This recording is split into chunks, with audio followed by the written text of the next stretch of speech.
چاروں اماموں اور چاروں فقہ میں سے امام حنیفہ ان کی فقہ ہی غلط کیوں ہے؟ مصنف ابن ابی شیبہ پر ان پر رد کیوں ہوا ہے؟ ہاں، مصنف ابن ابی شیبہ کا آخری چیپٹر ہے کتاب الرد علی ابی حنیفہ، اور اس میں بڑے سخت الفاظ ہیں. اس میں امام ابن ابی شیبہ جو امام بخاری کے استاد ہیں، 235 ہجری میں فوت ہوئے، یہ امام بخاری کے بھی استاد ہیں اور امام مسلم کے بھی.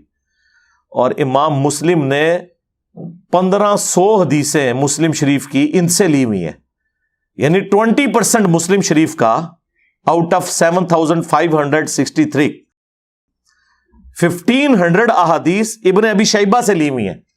ابو بکر ابن ابی شیبہ بہت بڑے اہل سنت کے امام ہیں، امام بخاری نے بھی ان سے حدیثیں لی ہیں. انہوں نے آخری چیپٹر باندھا ہے کتاب الرد علی ابی حنیفہ، اور ساتھ لکھا یہ ابو حنیفہ پر رد ہے چیپٹر، جس میں اس نے رسول اللہ کی مخالفت کی ہے صلی اللہ علیہ وآلہ وسلم.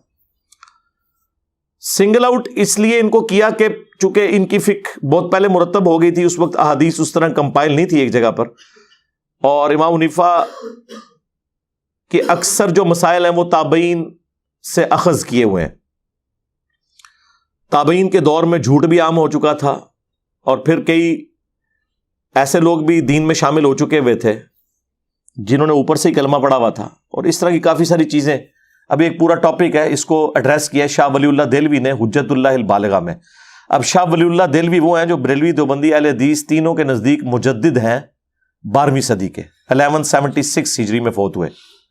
انہوں نے اس کو ٹاپک بنایا ہے کہ امام مالک اور امام ابو حنیفہ کی فقہ میں غلطیاں کیوں زیادہ ہیں ایز کمپیئر ٹو امام احمد بن حنبل اور امام شافعی کے. تو انہوں نے بتایا کہ تابعین کے اقوال کی وجہ سے، اور مرفوع احادیث جو ہیں وہ سپورٹیو نہیں ہے اس کو. اب جب تک آپ کے پاس حدیث نہیں ہے، آپ نے کسی تابعی کے فتوے کے اوپر عمل کر لیا، لیکن جب آپ کو صحیح حدیث مل جائے تو آپ فتویٰ چھوڑ دیں. یہ تو صحابہ کے ساتھ ہوا ہے کہ انہیں بعض اوقات حدیث نہیں پتہ ہوتی تھی، دوسرا صحابی بتاتا تھا، وہ رجوع کر لیتے تھے اس معاملے میں. میں نے کئی دفعہ بتایا، بخاری مسلم میں حدیث ہے، حضرت حسان ابن ثابت مسجد میں اشعار سنا رہے تھے حضرت ابو ہریرہ کو، پاس سے حضرت عمر گزرے، وہ امیر المومنین بھی تھے، رعب بھی تھا، صرف انہوں نے دیکھا ہے ان کو، ان کا اس طرح نہ دیکھ، تجھ سے بہتر شخص مسجد میں ہوتا تھا، میں اسے بھی اشعار سناتا تھا رسول اللہ صلی اللہ علیہ وسلم. تو حضرت عمر نے فوراً کہا کہ بتاؤ اپنا گواہ لے کر آؤ جو گواہی دے. یعنی حضرت عمر کو نہیں پتا تھا کہ ایسا ہوتا تھا. ہو سکتا ہے اس دن جو محفل نعت ہوئی حضرت عمر نہ بیٹھے ہوئے ہو. ٹھیک ہے، یہ تو آپ کہتے ہیں ہمارے امام سے کون سی چیز چھپ گئی ہوگی جو انجینئر صاحب کو پتہ چل گئی ہے. ہاں سرکار تواڈے امام تے شاہی کوئی نہیں، ہاں سیدنا عمر جیسا ہے ہی کوئی نہیں، تیرا امام تے شاہی کوئی نہیں. تو حضرت ابو ہریرہ نے کہا کہ یا امیر المومنین میں گواہی دیتا ہوں واقعی.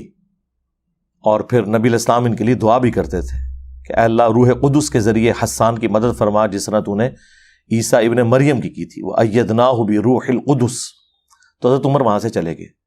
سیدنا عمر کو یہ مسئلہ نہیں پتا تھا اور کوئی عیب نہیں تھا. بخاری مسلم دونوں میں آتا ہے حضرت ابو ہریرہ نبی علیہ السلام کی وفات کے بعد آلموسٹ 30 سال تک یہ فتویٰ دیتے تھے. یہ 30 سال میں نے اس لیے نکالے ہیں کہ اس وقت گورنر مدینے کا مروان تھا، اور مروان مدینے کا گورنر حضرت معاویہ کے دور میں بنا ہے. تو مطلب یہ کہ خلافت راشدہ کے دور کے بعد کی بات ہے. یہ اس شخص کے بارے میں جو سب سے زیادہ حدیثیں روایت کر رہا ہے سیدنا ابو ہریرہ، وہ یہ فتویٰ دیتے تھے کہ جس کے اوپر غسل فرض ہونا جب تک غسل نہ اتار لے وہ روزہ نہیں رکھ سکتا. اب یہ بات جب سیدہ عائشہ تک پہنچی تو انہوں نے کہا حضرت ابو ہریرہ کو ان کے بارے میں اللہ تعالیٰ اس پہ رحم فرمائے، اللہ کے نبی علیہ السلام جنبی ہوتے تھے اپنی بیویوں سے صحبت کرنے کی وجہ سے، اور بغیر غسل اتارے ہی روزہ رکھ لیتے تھے، اور طلوع فجر کے بعد غسل اتارتے تھے، یعنی ختم سحری کے بعد. طلوع فجر کہہ رہا ہوں، طلوع آفتاب نہیں، طلوع فجر یعنی ختم سحری. اب اما عائشہ جب یہ گواہی دے دیں تو حضرت ابو ہریرہ تو پھر ان کا فتویٰ تو شاہی کوئی نہیں رہتا. اب ان تک جب بات پہنچی تو انہوں نے خاموشی اختیار کی، اور انہوں نے کہا کہ میں اپنی رائے سے کہتا تھا لیکن مجھے نہیں پتا تھا اس بات کا. 30 سال تک تو غلط مسئلہ وہ بتاتے رہے نا. یار اگر حضرت ابو ہریرہ کا یہ اسٹیٹس ہے تو تیرے امام تے شاہی کوئی نہیں. تو اس طرح کے معاملات ہوتے تھے، لیکن وقت کے ساتھ ساتھ یہ چیزیں ایوالو ہوئی ہیں، اور میں سمجھتا ہوں اس کی ایپیکس جو ہے وہ اس دور میں ہوئی ہے جب بخاری اور مسلم لکھی گئی ہیں، کہ آلموسٹ ان کتابوں کے پہنچتے پہنچتے وہ ساری چیزیں ایک جگہ جمع ہوئی. خود شاہ ولی اللہ نے بھی لکھا ہے کہ اب جب کہ یہ ہمارے پاس حدیث کی کتابیں آ چکی، چاروں فقہ بڑی مرتب ہو چکی ہیں اہل سنت کے ہاں، اب ہمیں چاہیے کہ مل جل کے کوئی ایک ایسی فقہ مرتب کریں جو قرآن و سنت کے قریب ہو. جو مسئلہ امام حنیفہ کا ٹھیک ہے وہ ان کا لے لیا جائے، جو امام شافعی کا ٹھیک ہے. جو یہ شاہ ولی اللہ لکھ رہے ہیں اور وہ مجدد ہیں. یہی بات انجینئر صاحب کریں تو کہتے ہیں یہ دراڑ ڈال رہے ہیں امت میں. شاہ ولی اللہ نے حجت اللہ البالغہ میں لکھا ہے کہ اس امت کی تباہی کی جو بڑی وجہ ہے نا، اس میں سے ایک تقلید بھی ہے. انہوں نے لکھا ہے کہ پہلے 300 سال تک کوئی یہ کام نہیں کرتا تھا، یہ بعد میں شروع ہے. میں نے اس کے اوپر ایک تفصیلی لیکچر ریکارڈ کروا دیا، مسئلہ 197 اماموں کی گستاخی کا الزام. اس میں نے کئی اور مثالیں بھی پیش کی ہیں. لہذا یہ مسئلہ اس طریقے سے نہیں ہے جس طرح آپ لوگ سمجھتے ہیں کہ ہم نے اسٹرکٹلی کسی ایک کو فالو کرنا ہے. کہتے ہیں جی دیکھیں جی، یہ اکثر آپ نے سنا ہوگا، یہ حنفیوں نے نا چاند ایک جو چیزیں رٹی ہوئی ہیں ان میں سے ایک ہے جی، ایک بندہ ہے اس نے اپنی بیوی کو ہاتھ لگایا اور اسی وضو سے نماز پڑھ لی، یہ کہہ کے کہ میں حنفی ہوں، اور حنفیوں کے نزدیک بیوی کو ہاتھ لگانے سے وضو نہیں ٹوٹتا. لیکن تھوڑی دیر بعد اس کا خون نکل آیا تو حنفیوں کے نزدیک تو خون نکلنے سے وضو ٹوٹ جاتا ہے. تو اس نے کہا نہیں میں شافعی ہوں، اور اس نے نماز پڑھ لی. اور اس کے بعد وہ بولتے ہیں کہ یہ لوگ اپنے نفس کی پیروی کرتے ہیں. نہ سرکار نہ، تھوڑے ایجوکیٹ ہو جاؤ، اپنے مدرسوں سے اپنے دڑبوں سے باہر نکلو، دنیا چینج ہو چکی ہے. نہ اس مسئلے میں ہم نے امام حنیفہ کی بات مانی، نہ اس مسئلے میں ہم نے امام شافعی کی بات مانی. ہم نے اس شخص کی بات مانی جس کی قبر مدینے میں صلی اللہ علیہ وآلہ وسلم. کیا نبی علیہ السلام اور صحابہ کے دور میں خاوند اپنی بیویوں کو ہاتھ نہیں لگاتے تھے؟ اس زمانے میں کسی کا خون نہیں نکلتا تھا تو مسئلے بھی موجود ہوں گے. تو بخاری مسلم دونوں میں حدیث موجود ہے. اور امام بخاری نے، دیکھیں لوگ کہتے ہیں شافعی ہیں، امام بخاری نے تو امام شافعی کا رد کر دیا صحیح بخاری میں، کہ عائشہ کہتی ہیں ان دنوں ہمارے گھروں میں چراغ نہیں ہوا کرتے تھے، اور رات کے وقت نبی علیہ السلام جب نماز پڑھتے تھے گپ اندھیرے میں، ہمارا اجرا بھی تنگ تھا، نبی علیہ السلام جب سجدے میں جانے لگتے میں آپ کے سامنے لیٹی ہوئی ہوتی تھی تو آپ میرے پاؤں ٹو دیتے تھے، میں پاؤں سمیٹ لیتی تھی، اور نبی علیہ السلام سجدہ کرتے تھے، اور جب دوبارہ قیام میں جاتے تو میں پاؤں سیدھے کر لیتی تھی. اس حدیث سے امام بخاری نے امت تک یہ میسج دے دیا کہ بیوی کو نماز کی حالت میں بھی کوئی ٹو لے، ہاتھ لگا لے تو اس کا وضو نہیں ٹوٹتا. لہذا امام شافعی کا مسئلہ فارغ.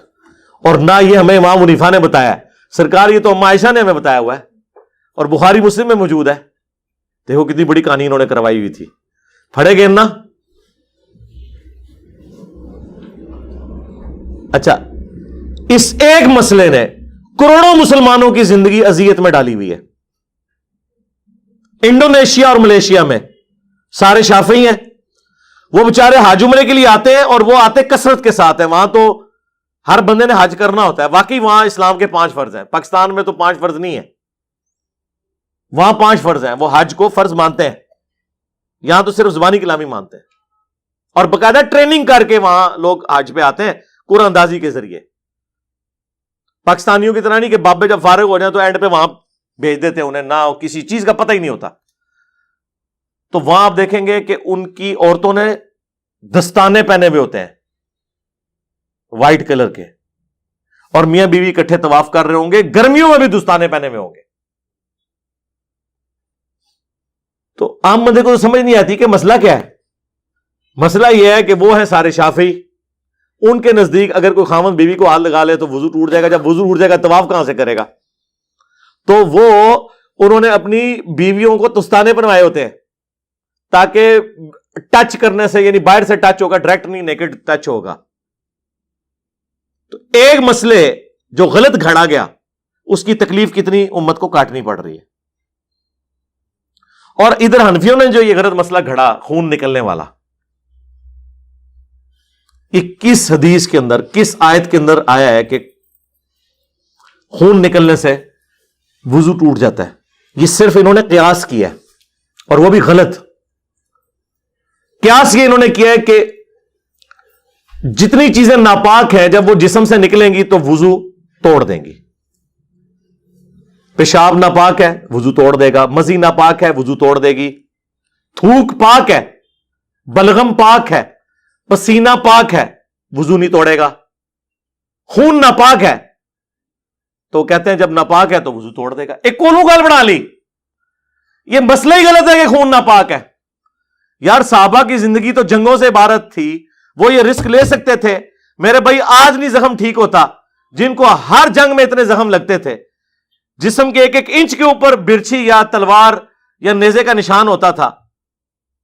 نہ اس وقت اتنی ادویات تھیں کہ زخم اتنی جلدی ہیل ہو. وہ یہ رسک لے سکتے تھے کہ خون نکلنے سے وضو ٹوٹ جاتا ہے؟ جی قرآن میں آیا جی خون. سرکار قرآن میں کہاں لکھا ہوا ہے؟ قرآن میں لکھا ہوا ہے کہ بہتا ہوا لہو پینا حرام ہے. ناپاک تو نہیں لکھا ہوا, اور پینا بھی صرف بہتا ہوا لہو ہے. جی جو ہڈیوں کے گودے میں ہے, جو گوشت کے ریشوں کے اندر ہے, جو کبھی آپ باربیکیو لے کے آتے ہیں اور آپ وہ جب چکن پیس اکھاڑتے ہیں نیچے سے ہلکا سا ریڈ کلر کا نکلتا ہے, وہ خون پاک, کھانا بھی حرام نہیں ہے اس کا, وہ حلال خون ہے. اور جو بہتا ہوا لہو ہے وہ پینا حرام ہے, ویسے خون پاک ہے, چاہے جانور کا ہو چاہے انسان کا ہو, جو حلال جانور ہے. اب مسئلہ انہوں نے نکال لیا.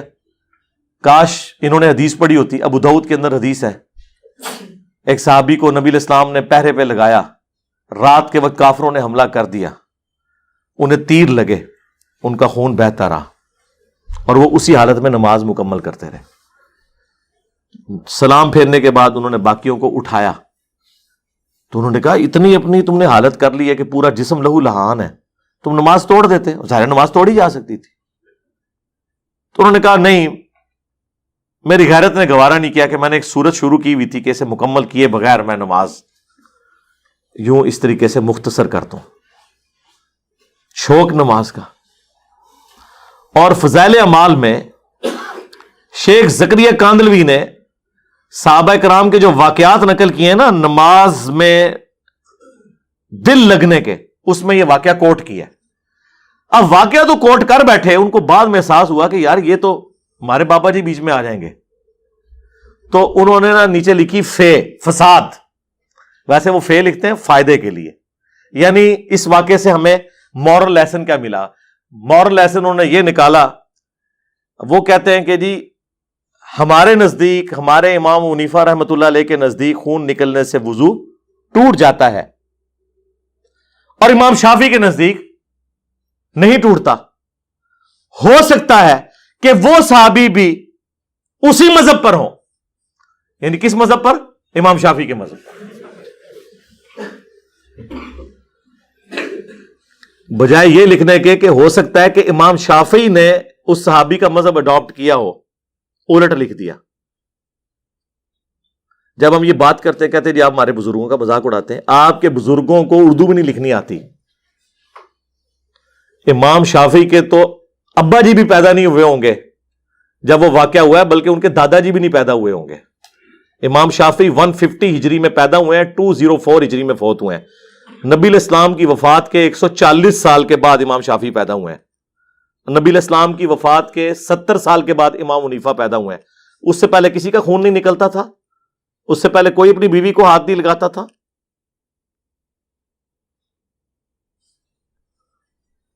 تو جملہ کیا لکھ رہے ہیں کہ ہو سکتا ہے وہ بھی اسی مذہب کے اوپر ہو. وہ کہتے ہیں نہیں آپ مذاق اڑا رہے ہیں, مراد یہ کہ وہ کہنا چاہ رہے تھے کہ دونوں کا مذہب اسکول آف تھاٹ ایک ہوگا. ٹھیک ہے, لیکن یہ ترتیب نہیں ہوتی لکھنے کی کہ آپ ایک بڑے کو جو صحابی ہو ایک چھوٹے کی طرف منسوب کریں جو نہ تابعی ہے نہ تبع تابعی ہے. آپ سیدھی طرح اس سے مسئلہ اخذ کریں کہ بھئی یہ حدیث اس بات کا ثبوت ہے کہ خون نکلنے سے وضو نہیں ٹوٹتا, اور ہمارے امام حنیفہ کا یہ موقف غلط ہے. لیکن ایک تو جناب بیان کرن تو باقی تفصیلات مسئلہ 197 آپ میرا دیکھ لیں, اس میں نے کافی کچھ بیان کیا.